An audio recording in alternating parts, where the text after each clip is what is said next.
One road, many lives. Have you ever driven down an old road and wondered how many lives it's already lived? Maybe it once carried a soldier home from war. Maybe it watched children ride their first bikes. Maybe it's where you taught your own kids to drive. But what happens when that road breaks? When the cracks deepen and the pavement starts to crumble? Is it the end? Not even close. Because in America, more than 100 million tons of old asphalt are removed every year, and almost every single bit of it comes back to life. In today's journey, we'll peel back the surface and uncover how yesterday's broken highways are reborn, stronger, quieter, and even greener than before. And along the way, we'll meet some surprising allies, including old tires. So buckle up, because the road beneath your wheels, it might be older and smarter than you think. There's something poetic about early mornings on a quiet road. No honking horns, no flashing lights, just the soft rhythm of rubber on pavement and the distant hum of life waking up. Most of us never think twice about the roads we use every day. They're just there, holding us up, taking us to work, bringing us back home. But every mile we travel writes another chapter into a story we rarely stop to read. I remember a road near my father's house, a narrow stretch of blacktop, winding through the hills of Virginia. He helped build that road when he was 27. Said it was the hardest summer of his life. Hot tar, heavy tools, long hours. But he smiled every time we drove on it, because it meant something. It carried people. That same road lasted nearly 2 decades before the cracks started showing. And when it was finally torn up, something surprising happened. It didn't die. It came back, reborn into a newer, stronger road on the other side of the county. Same material, new purpose. That's the magic of asphalt. We think it's disposable, but it's one of the most recycled materials on the planet. Each time it wears out, it doesn't end. It transforms. And today, we're going to follow that journey. From old, crumbling pavement to the very roads that will carry the next generation forward. Because sometimes, the most ordinary things around us are hiding the most extraordinary stories. If you stretched out every road in America end to end, you could circle the earth more than 160 times. That's over 4 million miles of highways, streets, and rural backroads. Each one built, repaired, and repaved, mostly with asphalt. And yet, how often do we stop to consider the sheer scale of what lies beneath our wheels? Each year, Americans drive more than 3.2 trillion miles. That's not just a big number. It's a heartbeat, a pulse that keeps our economy, our families, and our daily lives in motion. Behind this vast network is a silent workforce. Asphalt plants, road crews, engineers, and millions of everyday workers who keep the system alive. From icy mountain passes in Colorado to sun-baked stretches of highway in Arizona, this massive web of pavement holds the country together. It's also one of our most expensive investments. Maintaining America's roads costs hundreds of billions of dollars each year. But it's not just about money. It's about connection. It's how kids get to school, how groceries reach your local store, how ambulances get to emergencies, and how you make it home in time for dinner. And yet, this lifeline we depend on so deeply is fragile. Sun, rain, time, and traffic take their toll. Every crack, every pothole is a sign that the network is aging and must be renewed. Watch the edge right here. Which brings us to the next chapter. We got it. Keep moving how we forward. take these broken pieces of a giant and build something even better from them. Smooth road with ease and love. They hum beneath your tires. They make the journey feel effortless. But behind every perfect stretch of blacktop lies an invisible cost. One that's measured not just in dollars, but in barrels of oil, tons of carbon and mountains of waste. You see, asphalt isn't just made from rocks. Its binding agent, bitumen, comes from heavy petroleum. It's thick, sticky, and energy-intensive to produce. And every mile of new pavement demands more of it. In fact, road construction is one of the most oil-dependent industries in the world. And with every layer we lay, we're not just building roads. We're releasing millions of tons of CO2 into the atmosphere. Then there's the waste. When a road dies, it doesn't just vanish. It becomes piles of broken asphalt, some still clinging to valuable materials, others dumped in landfills, slowly leaching chemicals into the soil. Add to that the traffic delays during repairs, the fuel burned while idling in work zones, and the rising cost of raw materials. It's a cycle of convenience that quietly chips away at the planet we're driving across. So what do? We innovate, we reclaim, we build smarter, because the only way forward is to start looking back at what we've already built and ask, can we use what we have to build what we need?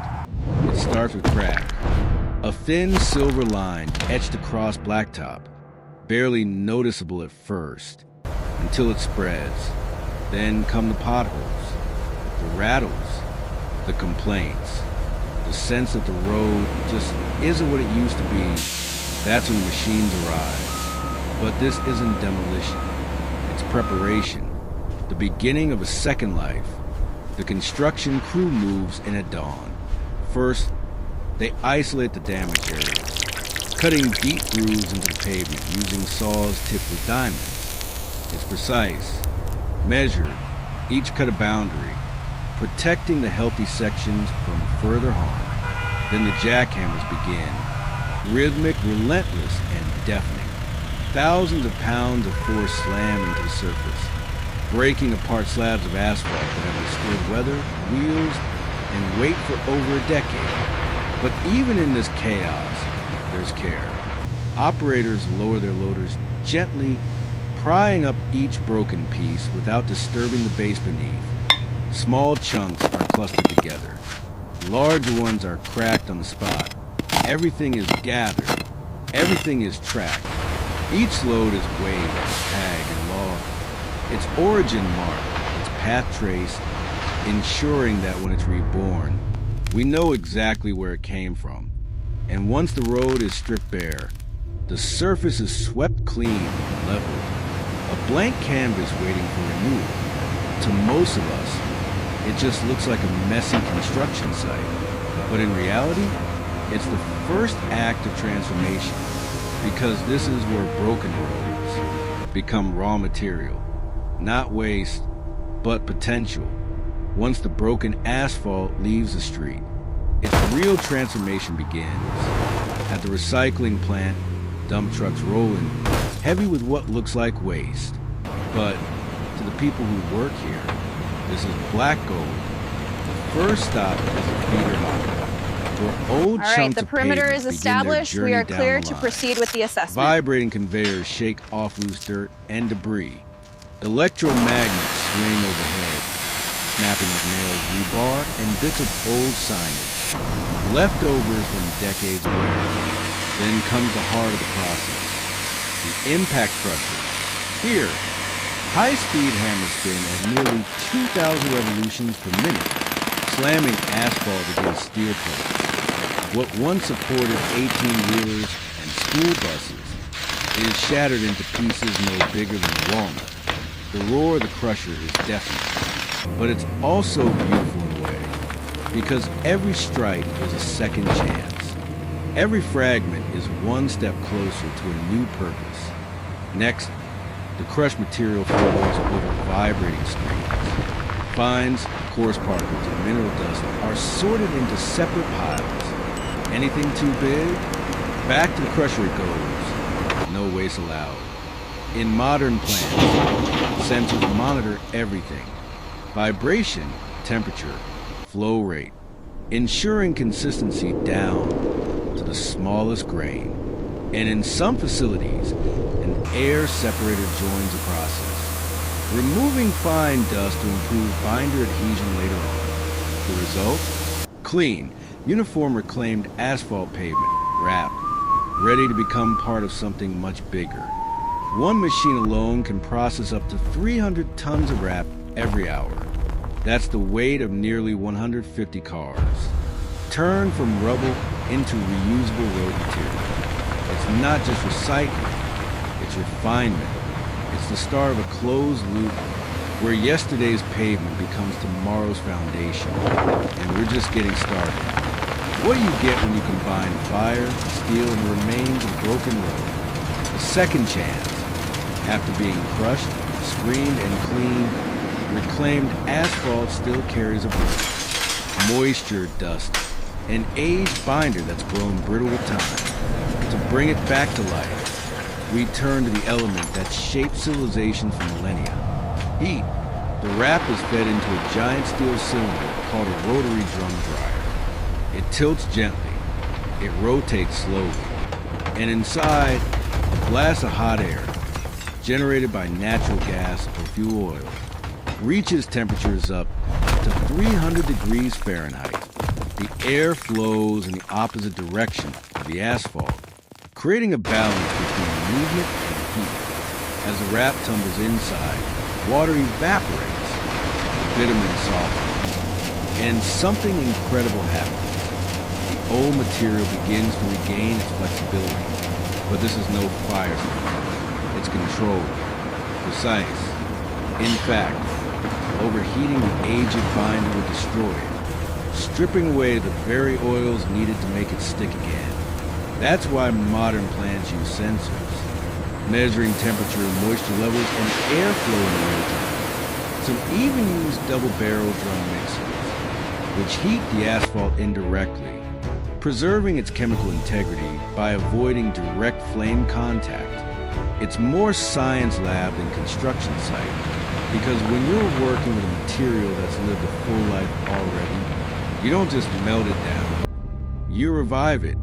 You guide it gently back to its original purpose. By the end of this process, the wrap is no longer just a pile of rubble. It's a clean, warm, rejuvenated ingredient, ready to blend into something new. And in the next step, that blending becomes an art form of its own. By now, the reclaimed asphalt has been broken, cleaned, dried, and softened. But on its own, it's not quite ready. It needs a partner. It needs something fresh to bring it back to full strength. That's where the mix begins. In modern asphalt plants, the process is incredibly precise. New mineral aggregates, gravel, sand, crushed stone, are heated to over 300 degrees Fahrenheit. Meanwhile, the reclaimed asphalt is held at a lower temperature, just warm enough to awaken the aged bitumen inside, without destroying its essential oil. The two streams, old and new, are introduced into the mixing drum.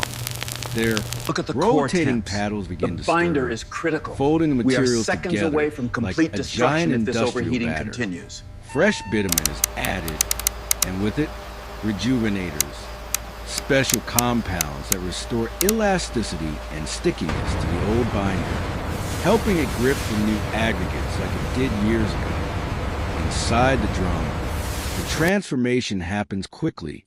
Every stone is coated. Every drop of bitumen finds its place. And what emerges is not just asphalt, but a perfect blend of past and present. Depending on the project, the wrap ratio can range from 20% to over 70%. In some high-tech plants, recycled content makes up the majority of the mix, without sacrificing performance. In fact, studies have shown that properly processed recycled asphalt can match or even exceed the quality of virgin material. It's stronger, it's more flexible, and it costs less financially and environmentally. Once the blend is complete, the hot mix is discharged into insulated silos, held at around 275 degrees Fahrenheit, waiting for the next chapter.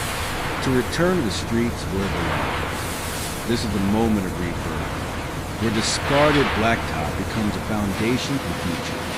Some journeys come full circle in the most unexpected ways.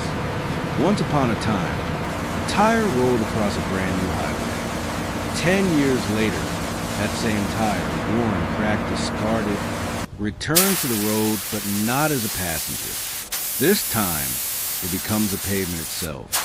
Every year, America discards millions of tires. Some are retreaded. Most are thrown away, stacked in junkyards, piled in landfills, slowly collecting rainwater, attracting pests, and becoming one of the most stubborn forms of waste in modern life. But today, engineers have found a powerful new role for them: rubberized asphalt. The process starts with collection. Tires are gathered from garages, auto shops, and replacement centers. Then they're stripped, steel belts, wires, nails, all removed. What's left is pure rubber, ready for transformation. Inside recycling plants, conveyor belts feed the tires into massive industrial shredders. Blades made from wear-resistant alloys spin at hundreds of revolutions per minute, tearing the tires apart in seconds. Then comes the grinding, sometimes mechanical, sometimes cryogenic. In cryogenic systems, liquid nitrogen cools the rubber to minus 300 degrees Fahrenheit, making it brittle and easy to crush into fine, sharp-edged crumb rubber. This powder, tested for moisture, purity, and elasticity, is the secret ingredient that takes recycled asphalt to the next level. When mixed into hot bitumen, the rubber enhances flexibility, reduces cracking, and dramatically lowers road noise. It's stronger, it lasts longer, and it helps solve a decades-old waste problem. Each ton of scrap tires can yield up to 800 kilograms of crumb rubber, enough to pave an entire stretch of road with improved durability. Think about that. A tire that once carried you down the highway may now become the highway. It's not just recycling, it's redemption. It's a chance for even the most forgotten materials to find their way home, 1 mile at a time. At first glance, it's just a road, black, flat, functional. But when you look closer, you see something more. You see an idea, a loop, a system, a promise that what we build doesn't have to be what we waste. The recycling of asphalt and tires isn't just a clever trick. Keep it moving steady on the left side there. A working example of how circular thinking can transform even the most rigid industries. In a world drowning in waste, this process shows us how to break the cycle of extraction, consumption, disposal, and replace it with something better. A cycle of recovery, of reinvention, of renewal. Think about it. We've learned to repurpose roads, to melt and reshape what's broken, to turn yesterday's traffic into tomorrow's progress. And this mindset doesn't stop with asphalt. Around the world, innovators are applying the same principles to recycle plastics in building materials, glass bottles turned into fiber insulation, food waste converted into biofuels. It's not just about saving money, it's about saving momentum, because the planet can't afford for us to start from scratch every time. And the more we shift from make and throw away to make and make again, the more resilient our future becomes. So the next time you drive over a stretch of road, know that you might be riding on progress itself, not just in the way it feels, but in the way it thinks. Some roads are just roads, but others, they carry memories, histories, seconde chance. They are made from pieces of the past. 1,000 miles once traveled, a tire that rolled across state lines, a sidewalk that cracked under childhood footsteps. These fragments, old, worn, discarded, don't disappear. They return. They're crushed, heated, reborn, they become something new, yet familiar, a fresh surface built from the stories of the old one. And isn't that the story of us too? We change, we break, we rebuild. Every road has a lifespan, but thanks to ingenuity, technology, and the quiet work of countless hands, a road doesn't end when it wears out. It simply begins again. So the next time your tires hum over smooth black pavement, ask yourself, how many lives has this road lived? And if this journey changed how you see the ground beneath your feet, share it, pass it on, because awareness is the first step toward transformation. And like the asphalt we walk, ride, and build on, our progress is strongest when it's recycled, reborn, and carried forward together